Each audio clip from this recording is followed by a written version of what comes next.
Presenting Canary P.I. in Reminisce to Remember, Dacnomaniac, a J. Henry production.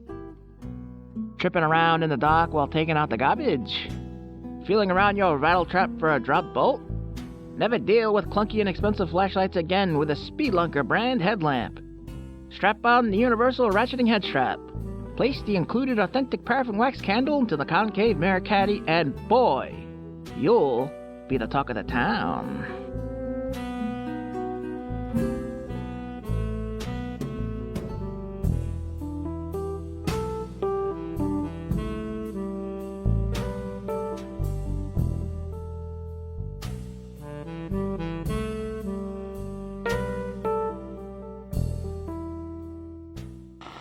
Please mind any children, the elderly, or folks prone to hysteria for the next story.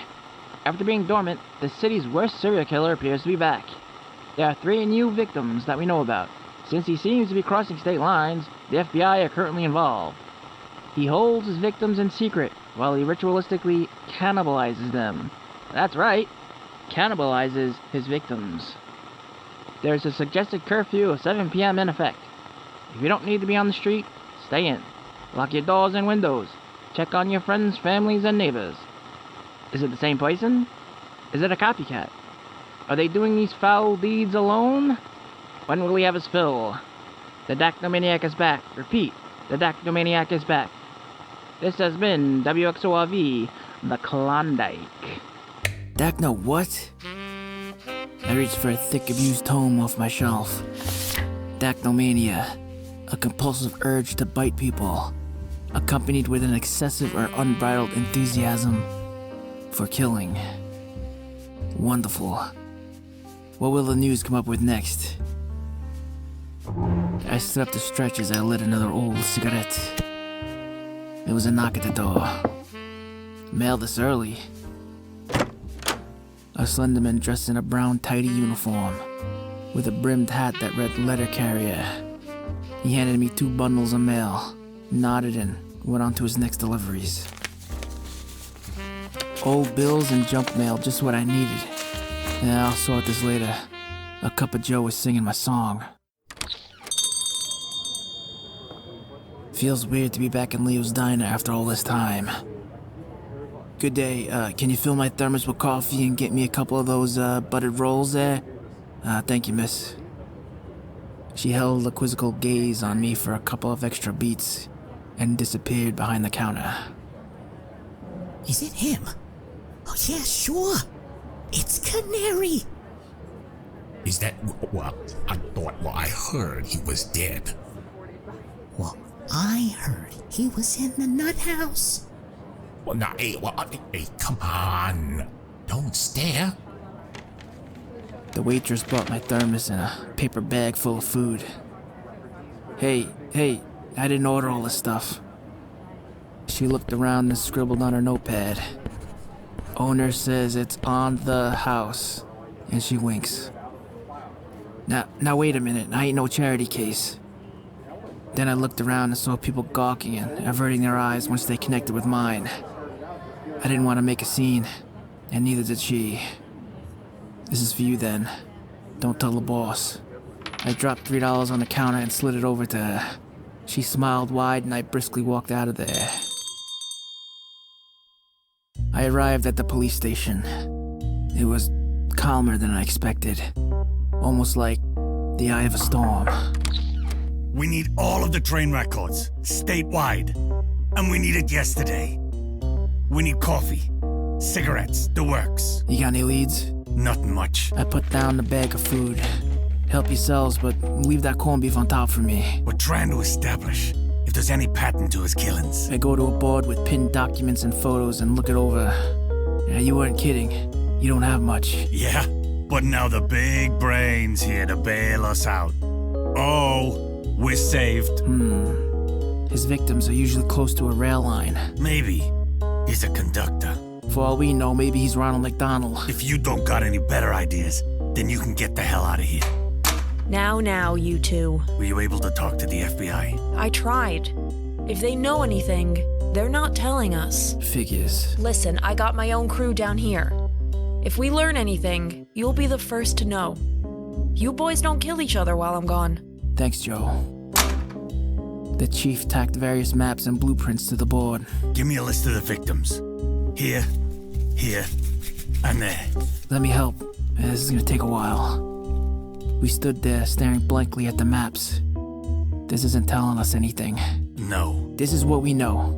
Once he's decided on a victim, he takes up shop for up to a week. Some shorter where he seemed spooked and got out of Dodge. But those were outliers. Never any survivors left in his wake. His victims are random, downtrodden, ordinary people. Once you two were playing Johnny Thunder and Crazy Quilt, how did you almost catch him? You never told anyone. Of all the things, you'll never believe me, Chief. Try me. He called me on the phone. Said he was tired of our cat and mouse games. Told me where he was and what he was doing. I could hear their muffled screams through the phone. It was just more subterfuge. And you went by yourself. You're one dumbbell. You know, I could live with myself as long as he stayed away. But as soon as you two told me he was back, I couldn't do it anymore. You know what, people are in more danger now than ever, right? Now think hard, Canary.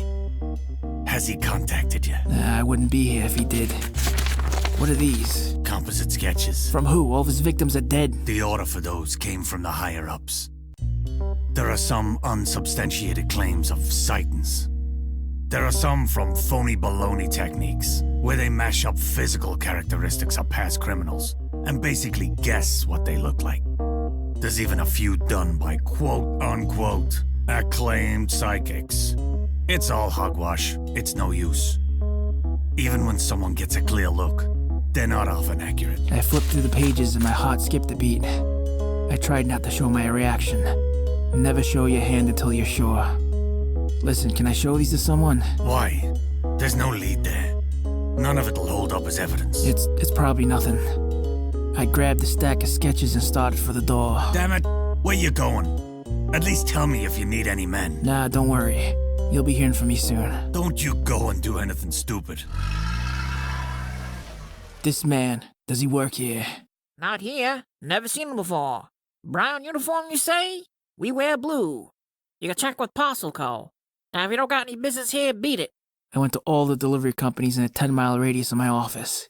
It was the same story everywhere. Could it have been him? Just who drew this? The Great Yandrasi. 2-for-1 tarot readings on Mondays and Thursdays.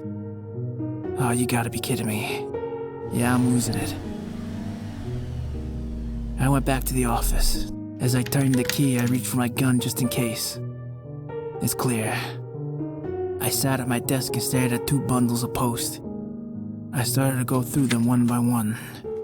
Well, it was real mail, all right. I saw a yellow corner, and I pulled it out from the pile. The new annual phone book. Why you, Canary? I randomly found a phone book and placed my finger on an ad of yours. I squared it up in front of me and stared at it for what seemed like a mini eternity. I opened it up quickly to the middle of the book, and there it was. A cutout like some kind of prison contraband hideaway. In the middle was a key and a crinkled up address. He wants me to come after him again. He knows I'm out. Is it a trap? Certainly. Am I stupid for going alone? Definitely. This ends today. As I drove up the inclining interstate, I could taste the briny air. The waves crashed against the rocks in hushed rumbling tones and sizzles. The wraith-like lights of sailboats bobbed in the distance like dying stars in the ocean. I pulled up to a mansion, built on the side of a cliff, worn by salt and past fortune spent. This is the place. I walked up slowly, being vigilant of my surroundings. A rotten window shutter falls down to the grayed boards of the porch. I cupped my hands over the side of my eyes to try to look into the window, all covered and blacked out. I tried the key, but it didn't fit the front door. Same with the back. What the hell good is a key that doesn't fit anything? I spot a light on the second floor. The copper gutter was sound enough to scale the side of the house, and I peered in. Completely empty. Windows open. As soon as I planted my feet inside, the light went off. He wouldn't kill me this quickly, would he? As I stepped forward in the dark, the wooden boards gave way as I crashed down to the first floor. It was set up like a hell's dungeon of spikes and barbed wire, with a crudely built corridor in the middle of the room. It had a gate with a giant lock on a chain. I've been waiting for you, Canary. I could see him through the dimly lit tunnel. He stood on the other side in front of giant bay windows overlooking the ocean. Lightning flashed, highlighting his svelte, boyish build. I've decided to throw a celebration for our first proper meeting. And boy, do I have some party favors for you. Suppose right about now you want some clever origin story. You'll be disappointed. The truth is, I had an average upbringing. Not rich, but comfortable. I wasn't abused or particularly bullied. I was just like any picket fence Pete that you see waxing his rambler on a warm Sunday evening. I'm just like you. I'm just like your neighbor. Does that scare you, Canary? To reach me, you will have to run my gauntlet. Let me tell you this. When you reach the end and stand before me face to face, you'll be reborn, just like I was. You'll see. What's to stop me from shooting you stone dead right now? Because...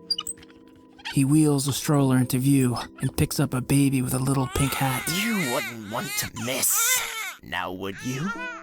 Snatched it from a park this very afternoon. Never had prime veal before. Mom must be worried sick. She'll be sweet when it's her turn. Now, take it easy. Take the key out of your pocket and unlock the gate and slide me your gun. Sure, whatever you say. Don't hurt the kid. And the other one assuredly strapped to your ankle. I did what he said. Take your shoes and jacket off and jump up and down. Oh, that's fine. That's fine, real good. There was cages lining the left and right end of the corridor, army green tops covering them. They rattled and he kicked aside. God damn it! Will you shut up? It's not your turn yet. He pulled the rope and a curtain that pulled taut across the ceiling of the tunnel gave way, dropping broken glass along the length of the floor. Come to me, Canary.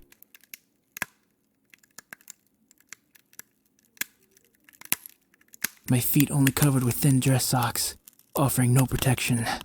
The crunching of the wetting glass shards were felt undertow, leaving sanguine footprints in my wake. Oh, isn't this great? You're already such a work of art. Hats off to myself.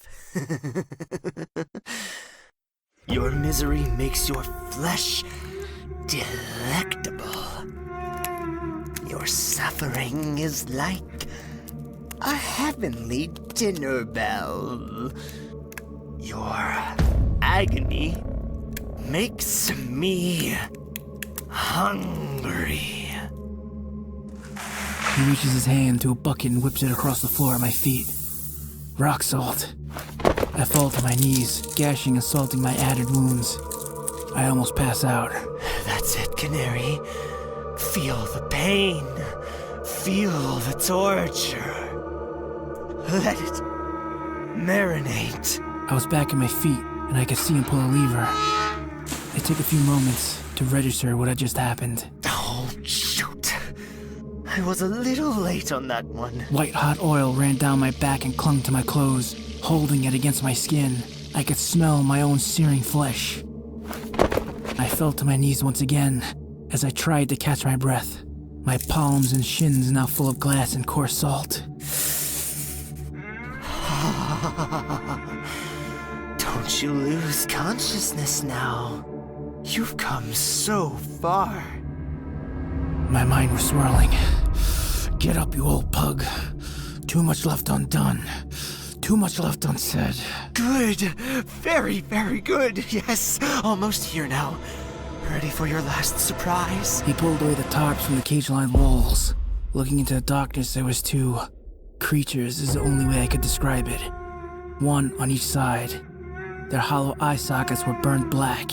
Chunky green pus oozed from the holes where their ears used to be.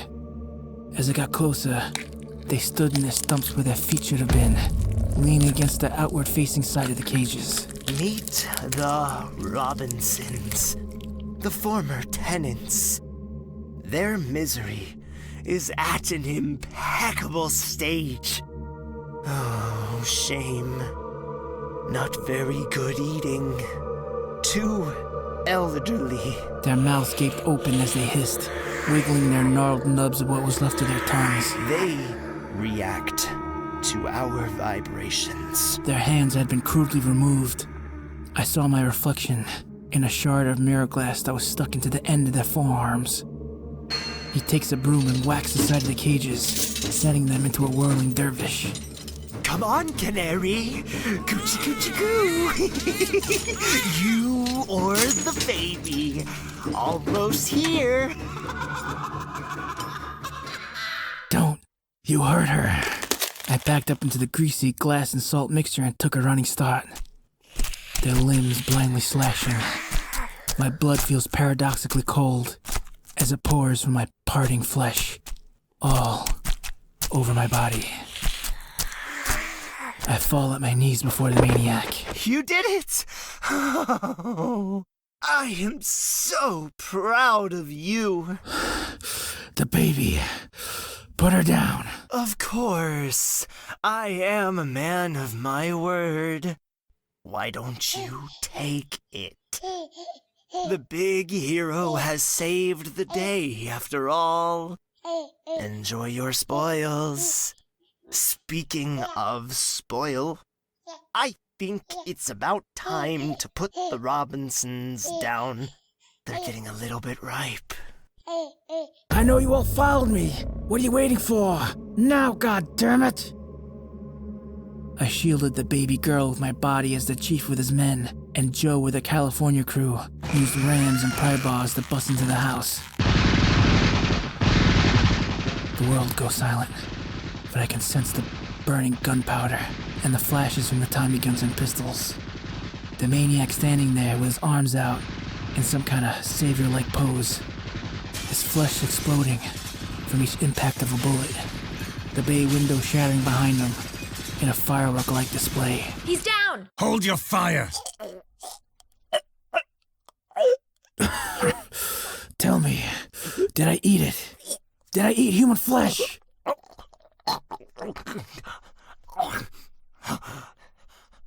What? No. I don't. No. Probably not. They never do. They never do. Drove you crazy though, didn't it? He stuck his finger into a gunshot wound, up to the second knuckle, and brought it to his lips.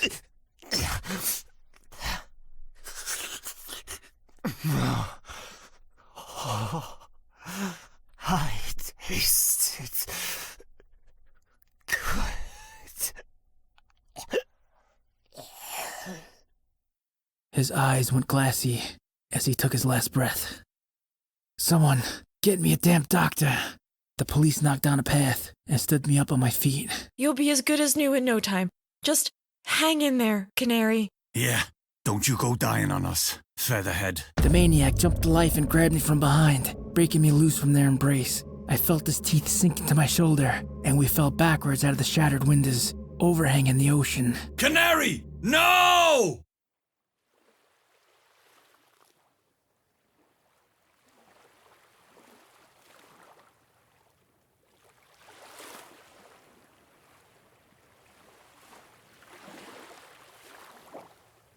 We found the crumpled corpse of the maniac at the bottom of the cliff. As for Canary, well, we had the biggest goddamn wake you've ever seen. We laughed. We told stories. We drank Scotch whiskey.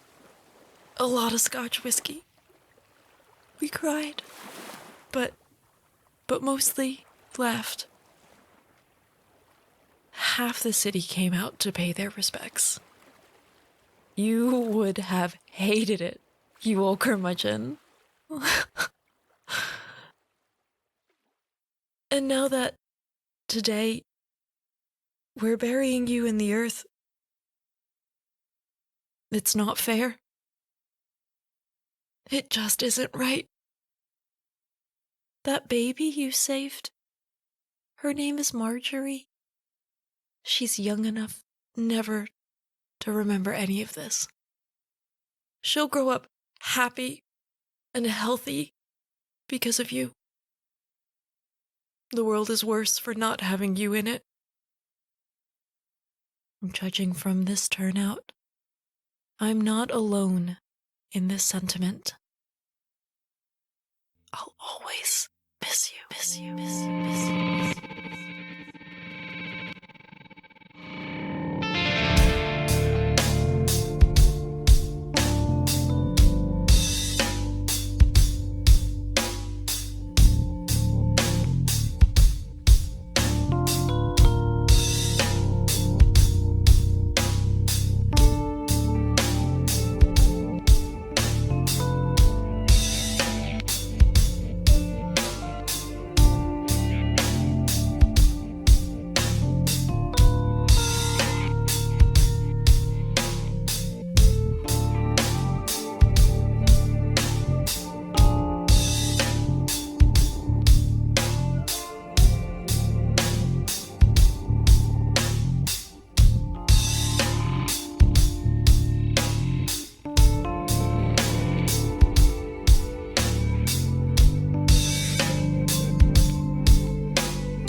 Voice acted by, in order of appearance, J. Henry as Canary P.I, Julian Gilas as customer number 1 and 2, Aidan Hughes as Chief of Police, Tina Marie Serra as Josephine Woodward, Erik Smith as Dacnomaniac.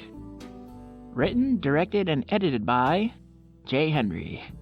Music by Pedro Esparza, Vivek Abhishek, Kevin MacLeod. Keep tabs on us at twitter.com/RPCanaryPI. This concludes the broadcast.